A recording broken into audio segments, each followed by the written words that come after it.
여러분 안녕하십니까? 포항 MBC 뉴스데스크입니다. 어제 경주 간포 앞바다에서 발생한 어선 충돌 사고의 남은 실종자 1명을 찾기 위한 수색 작업이 이어지고 있습니다. 숨진 한국인 선원들의 장례도 유족과 이웃 주민들의 애도 속에 치러지고 있는데요. 해경은 어선을 제대로 보지 못하고 사고를 낸 혐의로 모래 운반선의 항해사를 긴급 체포했습니다. 박성아 기자가 전합니다. 바닷속에 잠긴 배에 굵은 밧줄이 어지럽게 감겨 있고 수색대원이 배 안으로 들어갑니다. 어제 경주 간포 앞바다에서 모래 운반선과 충돌한 뒤 뒤집힌 어선 금광호의 실종자를 찾는 수색 작업이 펼쳐진 겁니다. 간포항에는 예인되는 배를 기다리는 주민들이 모였습니다. 숨진 80대 선장 우모 씨와 30년 넘게 알고 지내온 동료 어부는 안타까운 마음을 담아 고인을 애도했습니다. 선장하신 분이 없어요. 그 연세에. 열심히 하시는 분입니다. 안타까워요. 우리 어민들을 봐서는. 60년 동안 어부의 길을 걸어온 기관장 78살 황모 씨의 유족은 자부심을 가지고 뱃일에 임했던 황 씨를 기리며 눈물을 흘렸습니다. 배에 대해서 너무 자부심이 컸던 것 같아요. 뭐 이제 편안하게 가서 엄마 아버지도 보고 형님도 보고. 은퇴를 한 달 앞두고 일을 나갔다가 사고를 당했다며 말을 잇지 못했습니다. 이제 배를 그만 타고 싶다.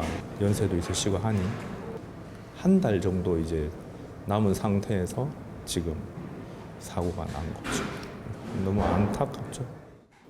해경은 사고 원인을 밝히기 위한 수사에 속도를 내고 있습니다. 해경은 업무상 과실치사와 업무상 과실 선박 전복 혐의로 모래 운반선의 60대 항해사를 긴급 체포했습니다.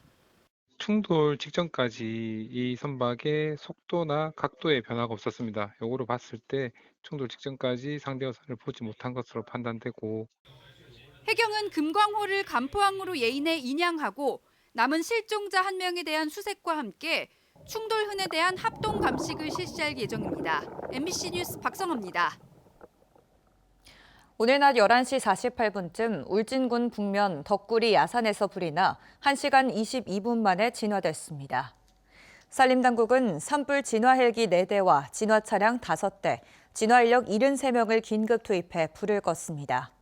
산림청은 산불 조사 감식반을 현장에 보내 산불 발생 원인과 피해 면적 등을 조사할 계획입니다. 메마른 날씨에 산불 위험이 높아지자 산림청은 울진과 영덕, 포항 등 동해안에 산불 재난 국가위기경보를 관심에서 주의로 상향 발령했습니다. 국민의힘이 탄핵이 아닌 다른 방식으로 윤석열 대통령의 조기 퇴진을 추진하겠다고 나서자 비난의 목소리가 커지고 있습니다. 탄핵에 반대한 의원 사무실 앞에서는 릴레이 1인 시위가 시작됐고 지역 당사에는 근조 화환이 잇따라 배달됐습니다. 도건협 기자입니다. 대구 동구 군위군을 지역구 국민의힘 강대식 의원 사무실 앞입니다. 사퇴를 요구하는 손팻말을 들고 1인 시위를 벌이고 있습니다. 지금 국가 내란을 반란을 일으켰지 않습니까? 이런 일에다가 국회의원들이 탄핵 표결에 불참했다. 국민들이 국회의원한테 권한을 위임을 해놓은 건데 그 직무를 유기한 거죠. 강 의원은 비상계엄 해제 요구 결의안 표결에도 윤석열 대통령 탄핵 소추안 표결에도 참여하지 않았습니다. 민주노총은 국민의힘 대구 지역 12명의 국회의원 사무실 앞에서 릴레이 1인 시위를 벌일 예정입니다. 정말 떳떳하고 당당하다면은 반대표를 던질 용기도 있어야 된다고 생각합니다. 그래서 어쨌든 간에 나와가지고 자신의 의사를 정확하게 표현했으면 좋겠습니다. 역시 표결에 불참한 같은 당 조지현 의원 사무실 앞에서는 경산 지역 시민사회단체들의 기자회견이 열렸습니다. 탄핵을 부결시킨 건 내란에 동조한 공범이라며 의원직 사퇴와 당 해산을 촉구하면서 의원 사무실 앞에 근조 화환을 설치했습니다. 국민의힘 대구시당에도 쿠데타와 내란 배출 1위 축하 문구를 담은 화환이 배달됐습니다. 배달된 지 얼마 안 된 것으로 보이는 또 다른 화환 2개는 누군가가 건물 옆 주차장으로 치워놓았습니다. 지금까지 확인된 것만 10개가 넘습니다. 대부분 탄핵을 부결시킨 국민의힘을 비판하는 문구가 담겨 있었습니다. 교수와 연구자들이 천막 농성을 벌이고 있는 경북대에선 내일 비상계엄 사태를 규탄하는 학생총회가 소집됐습니다. 경북대에서 학생총회가 열리는 건 2016년 박근혜 정권의 국정농단 사태 이후 8년 만입니다. MBC 뉴스 도건협입니다. 한동대 교수 42명이 윤석열 대통령의 즉각 하야를 촉구하는 시국 성명서를 냈습니다. 한동대 교수들은 윤 대통령의 즉각적인 퇴진은 진보와 보수 이데올로기 문제가 아닌 대한민국의 민주주의와 법치주의를 지키기 위한 필수 불가결한 선택이라면서 국민의힘에도 헌법에 명시되지 않은 질서 있는 퇴진이라는 기회주의적 망동으로 국민을 기만하지 말라고 촉구했습니다. 포스텍 교수들도 어제 32명이 1차 성명을 발표한 데 이어 오는 12일까지 온라인을 통해 2차 성명을 받고 있는데 하루 만에 교수와 박사급 연구원 50여 명이 동의했습니다. 12.3 비상계엄 사태와 관련해 영덕에서도 시민단체들이 윤석열 탄핵을 촉구했습니다. 영덕참여시민연대와 윤석열 퇴진 영덕운동본부는 오늘 영덕시가지에서 영덕군민 9국의 촛불 시위를 열고 윤석열 탄핵을 촉구했습니다.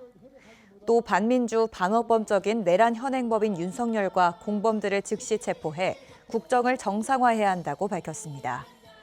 영덕 지역 시민단체는 윤석열 탄핵이 이뤄질 때까지 매일 촛불 시위를 이어가겠다고 밝혔습니다.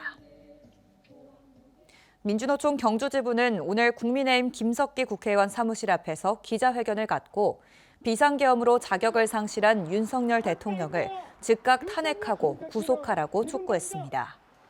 국민의힘은 탄핵소추 의결을 거부하고 사태를 수습해 국정을 운영하겠다는 초헌법적인 발상을 하고 있다며 탄핵안 투표에 동참하고 당을 해체할 것을 요구했습니다. 뇌물수수 등의 혐의로 재판에 넘겨진 임종식 경북교육감에게 검찰이 징역 7년을 구형했습니다. 대구지법 포항지원에서 열린 결심 공판에서 검찰은 임 교육감에게 징역 7년에 벌금 1억 5천만 원, 추징금 7천만 원을 선고해달라고 재판부에 요청했습니다. 임 교육감은 지난 2018년 제7회 교육감 선거 과정에서 도교육청 소속 교직원들로 결성한 조직을 활용해 선거운동을 기획하고 선거 캠프 관계자들에게 선거운동을 대가로 금전을 제공한 혐의로 불구속 기소됐습니다. 대구지법 포항지청은 국회의원 선거와 관련해 정치자금 증빙 서류를 허위로 기재한 혐의로 국회의원 정당선거 사무소장 A씨를 불구속 기소했다고 밝혔습니다. A씨는 올해 상반기 국회의원 선거를 앞두고 회계 업무를 하지 않은 국회의원 가족에게 회계 책임자 급여 명목으로 220만 원을 지급한 뒤 증빙 서류를 허위로 작성한 혐의를 받고 있습니다. B씨는 선거사무소의 회계 책임자가 아님에도 선거 경비를 지출한 혐의도 받고 있습니다. 경상북도는 일본산 암컷대게 수입 허용으로 불법으로 잡은 국내산 암컷대게를 일본산으로 둔갑 판매할 가능성이 높다고 보고 단속을 강화하기로 했습니다. 특히 국내산 암컷대게 유전자 분석을 수산과학원에 의뢰해 원산지 단속의 신뢰도와 실효성을 높일 계획입니다. 이와 함께 체장 미달 기준을 일본산에도 적용하도록 수산자원관리법을 개정하고 수입 암컷대게도 유통이력 수산물에 추가하도록 해양수산부에 건의했습니다. 국립경주박물관이 기존 유물 중심에서 벗어나 큐레이터의 시각에서 문화유산을 소개하는 새로운 전시회를 열었습니다. 동궁과 월지 출토품에서 조선 전기까지 용왕과 관련된 제례를 지낸 것으로 추정되는 조선 백자의 묵서가 처음으로 확인됐습니다. 임재국 기자가 보도합니다. 국립경주박물관이 12큐레이터의 전시 프로젝트인 소소하고 소중한 특별전을 개막했습니다. 특별전에는 사자상과 토후장식 항아리, 향로석까지 그동안 빛을 보지 못했던 유물 144점이 선보입니다. 국립경주박물관 큐레이터 12명이 직접 수장고에서 찾은 문화유산들입니다. 청동시대 석기라든가 또 한 손만 남은 불상들, 이런 관람객들이 쉽게 지나쳤던 유물들에 조금 더 스포트라이트를 집중해서 그런 것들에서도 충분히 많은 재미있는 이야기를 발견할 수 있다. 특별전에는 유물 소개에서 벗어나 문화유산을 찾아내 가치를 부여하는 큐레이터의 시각을 담았습니다. 이 유물을 어떻게 찾았고 이 유물의 가치가 어떻고 그리고 그것을 시민들에게 어떻게 보여주고 싶다. 그런 내용들을 다 글로서 다 표현을 했고요. 또 영상으로도 다 찍어가지고 여러분들이 직접 볼 수 있도록 신라 왕궁의 별궁인 동궁과 월지, 국립경주박물관이 출토품을 종합 연구하는 월지 프로젝트를 진행하는데 이번에 통일신라 문자 자료와 조선 백자의 묵서 등을 처음으로 공개했습니다. 특히 용왕이라는 글씨가 적힌 16세기 조선 백자가 나와 월지가 제사와 의례 공간으로 활용된 것으로 추정됩니다. 신라 시대 때 용왕 제사가 고려 시대 때 끊어진 것이 아니라 적어도 조선 전기까지는 꾸준히 월지를 중심으로 해서 이어졌던 상황들을 백자 명문을 통해서 확인해 볼 수가 있습니다. 국립경주박물관은 동궁과 월지 출토품에 대한 조사 연구 성과를 모아 내년 하반기에 다시 문을 여는 월지관에서 상설 전시할 예정입니다. MBC 뉴스 임재국입니다. 영덕군은 오는 2030년까지 783억 원을 투입해 탄소 4만 2천여 톤을 감축할 계획입니다. 영덕군 지품면 군유지에 명품 밀원숲을 조성하는 등 5개 분야에서 사업을 추진합니다. 또 영덕 앞바다의 바다숲과 연안 해조장을 조성하는 등 지역 특화형 탄소 감축 사업을 진행할 계획입니다. 제29회 3일 문화대상 시상식이 오늘 저녁 포항 효자 아트홀에서 열렸습니다. 본상은 사회봉사부문 포항의료돌봄지원단, 과학기술부문 박찬홍 한국해양과학기술원 독도전문연구센터장, 환경보호부문 황호준 경주국립공원 서라벌자원 봉사단장, 참교육부문은 정지열 울릉저동초교장이 수상했고 포스 피라모닉 오케스트라와 포스텍 사회문화 데이터 사이언스 연구소가 특별상을 받았습니다. 시상식은 오는 21일 토요일 오후 3시 20분 포항 MBC 채널을 통해 녹화 방송됩니다.